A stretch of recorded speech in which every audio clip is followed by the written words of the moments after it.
서가 명가.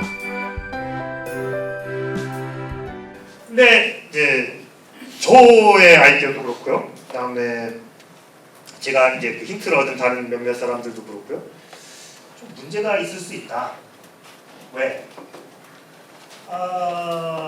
포르노그래피를 포르노그래피로서 감상하는 거. 그러니까 아까 말한 그 두 가지 노골적인 성표현과 그다음에 성적 흥분을 최우선의 목표로 한 요 두 가지를 지키고자 한다면 이거를 예술로 보는 시점은 그것 때문에 방해를 받아서 동시에 진행될 수가 없다.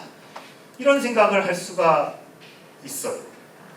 그러니까 포르노그래피의 어떤 선택은 반드시 선택돼야 되는데 그걸 선택하면 예술로서 보는 것을 방해한다.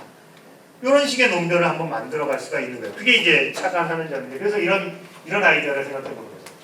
포르노그래피를 만들기 위해서 제작자는 X를 의도적으로 반드시 선택해야 되는데 X는 예술에 양립할 수 없어요. 그래서 예술이 아니야. 혹은 X는 아까 말한 대로 예술적 가치를 가지지 않아요. 그래서 예술적 절대로 미래가 오더라도 예술적으로 가치 있는 포르노그래피가 안 나와. 왜?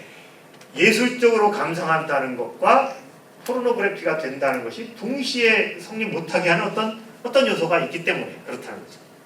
옛날 사람들은 그걸 어디서 찾았냐면 바로 노골적인 표현에서 찾은 거예요. 그러니까 성적으로 이렇게 노골적이면 예술이 될 수 없어 라고 했죠. 근데 지금 우리가 얼른 살펴본 것만 가지고도 아니 그거는 가림막 버팀막이 안 된다. 성적으로 노골적이면서 예술이 될 수도 있으니까 이 X는 예술과 양립할 수 없다. X 자리에다가 성적으로 노골적인 이걸 집어넣으면 이번이 성립 안 돼요. 성적으로 매우 노골적이면서도 예술이 될 수 있는 가능성이 그게 좀 봐왔단 말이에요. 그렇죠? 실제로 예술가들이 그렇게 만들어 왔고. 그러면 여기 X에다 넣을 게 뭐가 있을까? 그게 아까 얘기한 이제 성적 흥분이라는 거죠. 예를 들어서 이런 좀 농담 같은 얘기지만 하여튼 좀 심각하게 들어주세요. 포르노그래피가 상당히 복잡한 플롯에 아주 중층적인 심리 구조를 가진 사람을 등장시켰다.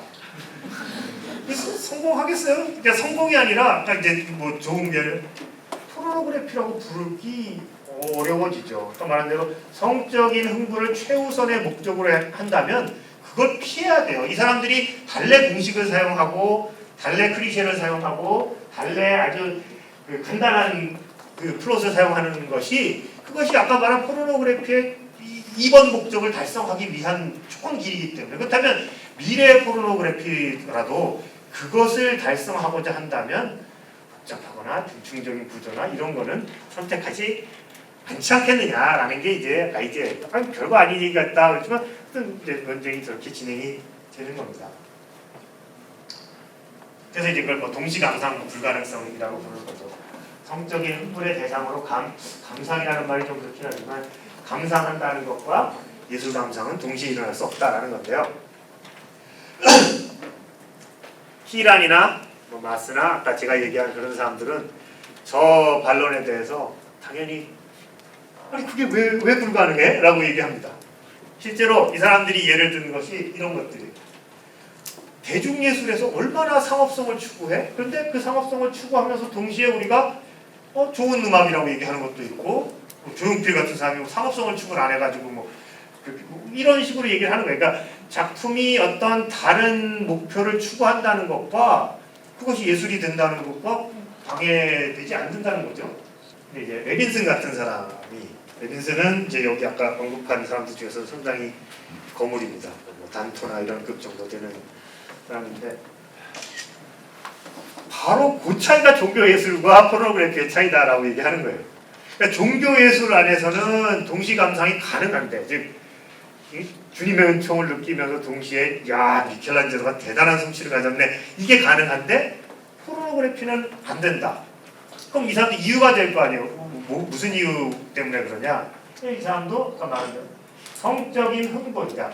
우리가 영어로 이제 어라우설이라고 하는 거. 그러니까 이제 성적으로 이렇게 굉장히 흥분해서 일어나는 것 같은 거를 그냥 자극만 주는 스티뮬레이션과 구분할 수가 있다고 한다면 에로틱 아트는 이 정도가 목표이다. 그러니까 동시 감상이 가능하지만 이 어라우설은 안 된다.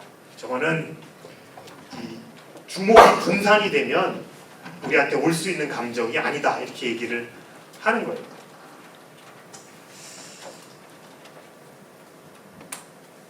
또 하나 이제 키랑 같은 사람이 왜 동시 감상 불가능이 내 입장을 반대를 하는 거야? 왜 어떤 치명적인 문제가 있다는 거야? 그래서 반박하는 것이 뭐냐면 왜 꼭 동시 감상이래야 돼? 교차도 되면 되잖아. 교차뿐만 아니라 이런 식으로 얘기하면 안 되나? 이 대상은 성적 흥분이라는 목적을 풀려야 할 수가 없는 영락없는 포르노그래피이지만 그거를 잠시 보류해 두고 감상하면 예술적 기교로 가득 찬 작품이다.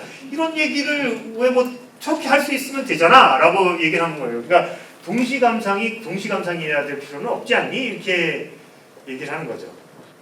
좀 말이 돼요. 말이 되고 저 선에서 딱 멈췄으면 저도 논문도 하나 안 써도 되고 괜찮았는데 굳이 써야 되는 이유가 이렇게 안 된다고 지들이 그런다니까. 그러니까 저거에 지지하는 사람이 동시 감상이래야만 될 것 같다라는 이야기를 해요. 왜냐하면 이제 그게 우리가 좀 더 포르노그래픽 아트에 대해서 생각해봐야 될 지점인데요. 한스 마스 같은 사람은 대놓고 저희가 궁금해하는 걸 얘기하는 거예요. 이게 그 사람의 영어 표현이 되게 재밌는데 필로소피칼 섀도우 복싱. 뭐냐면 상대방이 없는데 섀도우 복싱 하잖아요. 그러니까 철학적으로 이런 것도 좀 가능하지 않겠어? 이거 재밌지 않아? 그러니까 마치 상대방 없이 장기 두는 거. 요 수를 이렇게 옮기고 이렇게 하면 이것도 괜찮은데 이런 거면 한계가 있죠. 그러니까 그래? 굉장히 재밌는 이야기네. 라고 끝인데 자기가 포르노그래픽 아트를 주장하는 것은 그거보다도 훨씬 중요한 실천적인 함의가 있기 때문에 그냥 논리적인 가능성으로 그럼 어떤 실천적인 함의가 있느냐? 켄달 월튼이라는 사람의 유명한 논문에서 우리가 지난 시간에 봤던 에스테틱한 경험 이런 것이 어떤 거를 그러니까 대상을 무엇으로 보느냐에 따라서 굉장히 좌우된다는 거예요. 뭐 당연하죠. 뭐 2m짜리가 2m짜리 그 비석이 뭐 우리 입장에서 본다면 그렇게 장대하진 않잖아요. 그죠? 근데 조그마한 어린애들 입장에서 본다면 엄청나게 큰 비석이 되는 것처럼 상대적인 측면이 있으니까 예를 들어서 어떤 양식, 어떤 붓질 같은 것이 고전주의의 입장에서 본다면 굉장히 대담한 입장이다. 근데 그 이후에 낭만주의나 표현주의 입장에서 본다면 뭐 이 정도는 그냥 받아들일 수 있는 이런 식이 된단 말이죠. 그렇죠. 소설의 심리 묘사가 좀 부족하다. 너무 뻔한 거다. 이게 만약 심리소설이라고 그러면은 이건 소설로 성립도 안 될 만한 단점이지만 만약 추리소설이다 그러면 굳이 심리묘사가 그렇게 중요하지 않죠. 그러니까 밀실살인이 일어났는데 누가 동기를 가졌고 누가 기회를 가졌고 뭐 이런 거에 관해서만 잘 써주면 그 사람들의 마음 상태가 심리 상태가 어떤 거 별로 안 중요하단 말이에요. 그러니까 그런 식으로 장르에 따라서 혹은 얘를 뭐로 규정하느냐에 따라서 표준적인 속성, 다변적인 속성, 비표준적인 속성이 정해진다는 거예요. 그래서 이 작품에는 이러이러한 것이 보인다. 그래서 이 작품을 예를 들어서 뭐 에로틱 아트라고 규정을 했다. 그럼 에로틱 아트에서 이러이러한 점이 보이는 거는 좀 얘기할 거리도 없는 표준적인 거예요. 그러니까 거기 말고 딴 얘기를 하면 돼요. 이 작품이 가진 특징에 대해서. 근데 에로틱 아트가 아까 말한 대로 뭐 에로틱 아트라고 이름을 붙였는데 우리 에본 실레 걸 가지고 이런 식으로 해놓고 이거 에로틱 아트라고 했다. 그럼 아까 좀 당황스럽잖아요. 에로틱에 맞지는 않은 것 같은데 그러면 이 점을 어떻게 설명해야 되나 라는 부분이 생기는데 마스의 아이디어는 바로 실레나 메피스토프 같은 사람의 것을 포르노그래픽 아트로 놓으면 좀 전에 보인 그런 노골적인 측면은 표준적인 상황이 되니까 그거에 대해서 우리가 왈가왈부할 게 아니라 실레가 얼마나 개성적이었나, 붓터치가 얼마나 특별했나 같은 거를 더 얘기할 수 있지 않느냐라는 거예요. 그러니까 이 대상이 무엇이냐에 따라서 이 대상에 대해서 할 수 있는 비평적인 말이 어떤 것이 적절해지고 어떤 것이 부적절해지는지가 결정된다라는 게 이제 하나 이유고요. 또 하나 실전적인 이게 어쩌면 이제 더 유럽 철학하시는 이런 분들 이런 걸 더 좋아할 수도 있는데 대상을 예술 작품으로 보고 있는 동안에 이것이 포르노그래피라는 생각이 우리를 딱 붙잡고 있기 때문에 이 대상을 보는 경험이 그렇게 특별하고 다른 거와 다른 방식으로 만들어진다라고 하는 거예요. 그러니까 이것이 포르노그래피가 더 이상 아니고 예술의 영역으로 넘어갔어요 라고 생각하는 거와 이것이 여전히 포르노그래피인데 이러이러한 특징을 가지고 있어요 하는 것이 경험의 차원에서 우리한테 줄 수 있는 게 다르다고 하는 거죠. 그래서 이거는 그 사람들이 한 얘기가 아니라 제가 이제 이해를 한번 생각해요. 그러면 뒷시장의 병기를 볼 때, 뒷시장의 샘을 볼 때 이게 레디메이드로서 예술 작품이 되었지만 참 희한하네. 저게 어떻게 되었어요? 여전히 변기인데 라는 생각을 계속 가지고 있는 것과 넘어갔어. 이건 예술이 넘어갔어. 그래서 심지어는 뭐라고 해요? 변기인 거 잊어버리고 미적 감상을 하면 세라믹의 이게 얼마나 탱탱 튀고 명랑하고 곡선이 부드럽고 이래요. 이렇게 볼 수도 있다는 거죠. 그 후자로 가면 사실은 뒷시장의 의도나 뒷시장의 작품을 예술적으로 감상하는 것이 아닌 게 되는 거죠. 물론 그런 측면도 있지만 그러니까 이제 포르노그래픽 아트라는 범주는 그런 의미에서 중요하다라고 얘기하는 거죠. 그러니까 저런 의미에서 중요하다고 하면 말한 대로 동시 감상이 가능해야 돼요. 근데 이제 지금까지 저나 뭐 레빈슨이나 이런 사람들이 생각하면 동시 감상이 안 될 것 같다라는 거죠. 자 마지막 조금 남았는데 레빈슨은 조금 다른 방식으로 얘기를 해요. 뭐냐면 포르노그래픽 아트라는 것이 불가능한 이유는 포르노그래피와 에로틱 아트가 재현의 투명성에 있어서 재현의 투명성이라는 건 뭐냐면 세상이 이제 그림이나 이런 거 안에 들어왔을 때 정말 있는 그대로 그러니까 하나도 요것이 담겨 있는 매체나 이런 거에서 왜곡되거나 변화되지 않고 그대로 담겼으면 그러면 투명해. 가장 투명한 매체는 뭐가 될까? 유리창일 수 있겠지. 근데 유리창 놓고 밖을 보면 근데 이 안경만 해도 세상을 왜곡하죠. 이렇게 세상의 모습을 뭐 교정할 수는 있겠지만 망원경, 현미경 이런 방식으로 하면 매체에 따라서 세상을 보는 방식이 바뀔 수 있죠. 특히 이제 우리가 아는 재현적인 매체, 대표적인 뭐 영화, TV 뭐 이런 걸로 가면 미디움을 계산하지 않고 그 세상이 거기에 있는 그대로 다 비쳤을 것이라고 생각하는 게 굉장히 나이브한 생각이 되는 거죠. 그래서 이제 그게 재현의 투명성 이야기인데요. 그래서 에로틱 아트는 투명하지 않다. 근데 포르노그래피는 투명하다. 그러니까 여기서 이 투명하다 보면 어떤 느낌으로 와야 될 것 같아요? 이 사람들이 내 눈앞에서 실제로 그런 행위를 하고 있는 사람들로 보이는 거죠. 어떤 매체를 위해서 통과해서 본 것이 아니다.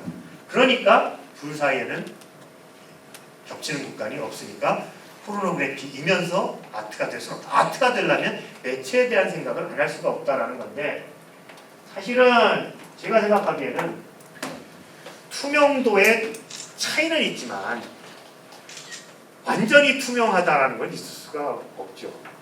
포르노그래피도 사실은 어느 만큼은 매체를 생각하고 우리가 포르노그래피 보면서도 뭐 앵글도 생각하고 뭐 여러 가지 태도도 생각하고 다 생각한단 말이에요. 이게 이 작품을 찍은 사람의 의도도 생각하고 뭐 이렇게 하면은 투명한 게 아니에요. 만화와 애니메이션도 포르노그래픽한 매체로 쓰이죠. 보시면 그렇다면 만화와 포르노그래피는 우리가 불투명하다는 걸 거의 알고 봐요. 그죠? 거기 애니메이션에 그려져 있는 것 같은 그런 식으로 세상이 생겨먹지 않았다는 걸 알면서도 보는 거면 이제 포르노그래피와 매체의 투명성과를 딱 연결시켜서 이거는 투명하기 때문에 예술이 될 수 없어라고 하는 것은 포르노그래픽 아트가 불가능하다라는 최종 결론에는 맞게 가는지 모르겠지만 맞게 가는 게 아니라 이제 제 생각과 같이 가는지 모르겠지만 이유는 좀 다른 거죠. 그러니까 만약에 근데 포르노그래피도 불투명한 건 마찬가지야라고 한다면 이제 키라인이라는 사람 입장에서 웬걸 이게 자기한테 굉장히 유리한 입장이잖아요. 그러니까 왜 동시 감상이 불가능하다고 그동안에 그랬어? 이것도 불투명하다. 만약 불투명하다면 매체와 내용을 같이 보는 거지. 내용만 이게 진짜 내 앞에서 유리창 밖에서 벌어지고 있는 진짜 남녀들의 모습이라고 이런 거 보는 거는 아니잖아 라고 되면 그럼 동시 감상이 왜 불가능해? 왜 예술적인 게 왜 못 들어가겠어? 이렇게 자기네들을 위해서 사용할 수가 있죠. 꽤 있을 거예요. 그래서 이제 여기서부터 이제 정말 제 말도 안 되는 이야기일 수도 있는데 여기서 그 생각을 해보는 거죠. 예술적으로 본다는 게 뭐냐? 예술적인 감상이라는 게 그 정도면 충분하겠냐? 그러니까 카메라 앵글이 바뀌었다. 작가가 이거에서는 보는 사람들의 효과를 강조하기 위해서 여기를 클로즈업을 했구나. 이런 정도가 예술적인 감상이면 충분하겠네. 물론 투명하지 않은 감상을 위해서 그 정도는 될 것 같은데. 근데 물론 이건 이제 반론이 많을 수 있어요. 과연 예술적인 감상을 위해서 그만큼이 필요하냐라는 것인데 저는 한번 얘기해 볼 만하다고 생각해요. 왜냐하면 우리가 지난 시간에 얘기한 거에 이제 연장선상에서 얘기하면 예술에는 에스테틱한 측면이 있어요. 그리고 에스테틱한 측면이 드러나는 것이 예술의 본질이라고 생각해온 오래된 역사가 있고 그 존중받아야 되고 당연히 우리가 감각적으로 즐거움을 얻기 위해서 예술을 만나고 보는 건 당연하죠. 그렇지만 빼놓지 않고 역사적으로 굉장히 중요했던 것 중에 하나가 예술의 의미거든요. 그리고 의미는 그러니까 단토도 마찬가지고 많은 사람이 해석돼야 되는 거예요. 그러니까 그 안에 들어있지만 그러니까 우리 그런 말을 많이 쓰는데 의미는 자족적이지만 자명하지는 않다. 그 안에 들어가 있는 여러 요소들을 가지고서 우리가 이건 이런 의미야 라고 만들 수는 있는데 그게 그냥 이런 의미라고 그냥 턱 드러나 있진 않아요. 그걸 찾아가야 되는 거죠. 그 찾아가는 게 저는 예술적 감상이라고 생각하는 거예요. 어떤 레벨에서 그러니까 아주 간단한 레벨일 수도 있고 굉장히 복잡한 레벨일 수 있지만 그게 이제 개입돼야 된다라는 거죠. 그게 가장 극단적으로 어쩌면 이제 예술적인 감상을 하는 거예요. 그럼 모든 작품에 대해서 그런 거를 해야지만 예술적인 감상이냐? 레벨의 차이는 있겠지만 할 수 있어요. 우리가 이 작품을 보고 뭐라고 얘기하면 이 오른쪽에 있는 사람을 이렇게 배치해놔서 굉장히 균형이 잘 맞는 것 같아 라고 얘기해도 우리 비평적인 스테이트먼트를 하는 거죠. 그러니까 그런 걸 볼 수 있어야 사실 그런 거를 말로 꺼내놓는 게 아니라 그런 거를 이렇게 관찰하고 있는 것이 그냥 미적인 감상과는 다른 예술적인 감상이에요. 결론 삼아서 이렇게 드리면 그거를 그런 식의 예술적인 감상 그러니까 제 얘기는 그러니까 미적 감상 혹은 아까 말한 성적 승부를 위한 대상을 아주 투명하게 보는 거에서 요만큼 올라간 거 가지고는 예술적이라고 볼 수가 없으니까 이거를 예술적인 감상과 같은 것이라고 본다면 말한 대로 효과와 태도와 의도와 기교와 이런 것들을 종합적으로 이렇게 보면서 뭔가 이제 판단을 해야 되는 거죠. 그러니까 예술적 감상의 이 노치가 상당히 올라가게 된다. 그렇게 되면 진짜 성적 흥분하고는 양립 불가능하죠. 그거 하면서 성적 흥분도 얻기 불가능할 것 같아요. 그래서 이제 제 얘기가 이제 마무리인데요. 이거 쭉 읽으면서 그러니까 히란이 미적 경험하고 성적 흥분이 왜 양립 못하냐라고 하는데 그건 저는 모르겠어요. 그거는 그럴 수도 있을 것 같고 아닐 수도 있을 것 같고 하는데 제가 말한 식으로 예술적 감상이 그런 의미다. 해석적인 의미고 메타적인 차원의 감상이고 그게 필요하다. 작품에 대해서는 그런 정도 해줘야지 우리가 예술적으로 보는 것이다 라고 한다면 사실은 그거는 양립하기 어렵지 않나. 근데 이제 문제는 그러면 제가 그렇게 주장을 하면 무슨 의미가 있느냐 이거죠. 왜 우리가 포르노그래픽 아트 같은 걸 애초에 있어야 된다고 할까요? 아니면 왜 성적으로 매우 노골적인 것도 예술의 영역에서는 허락되는 것이 괜찮다고 생각하느냐 이런 것 때문에 그렇죠. 다양성, 새로운 가능성, 억압으로부터의 해방, 선입견에 대한 제고, 무슨 우리가 편안하게 가지고 있는 가정들, 정상은 이것까지 이런 가정들을 깨볼 수 있고 남의 신발을 신어볼 수 있고 다른 입장이 될 수 있고 그거는 아까 말한 대로 강목으로 빵 쳐야지나 가능한 이제 돌아보는 건데 그런 일이 가능해지게끔 만들기 위해서 저런 충격적이고 불쾌하고 이런 작품들을 만드는 거라고 한다면 그게 꼭 포르노그래피이면서 예술인 것으로 달성될 필요가 있겠냐? 이게 제 생각이에요. 그러니까 그런 예술은 이미 있었고 지금 역할을 다 해왔고 아까 말한 대로 메타적인 그러니까 이 작품은 포르노그래피야 아니야 이거는 포르노그래피적 재현에 관한 거야. 그러니까 메타적으로 사람 이게 포르노그래피를 만든다는 것은 이러이러한 것이야 라는 거에 관한 거야. 그러니까 그런 영화 있었죠. 뭐 북이나잇 같은 거. 북이나잇 보시면 그 되게 재밌게 본 영화인데 이 포르노그래피를 만드는 사람들의 얘기인데 그 사람들을 비꼬고 있는지 그 사람들한테 연민의 정을 보내고 있는지 사실은 알 수 없어요. 근데 하여튼 포르노그래피를 만든다는 것에 관한 영화이지 포르노그래피는 아닌 거죠 당연히. 그러니까 그렇게 메타적인 차원을 인정하면 사실은 허락할 수 있는 폭은 이미 다 확보돼 있어요. 그러니까 굳이 여기다가 포르노그래픽 아트라는 걸 하나 더 하는 것이 굳이 필요하지도 않고 그다음에 지금 제가 한 말이 대충 맞는 얘기라고 한다면 가능하지도 않다. 이 두 가지가 하나가 추구하려고 하는 개념 목표와 다른 하나가 추구하려는 것이 양립하지 않는다라는 얘기였고 시간이 아주 딱 맞았는데요. 서가 명가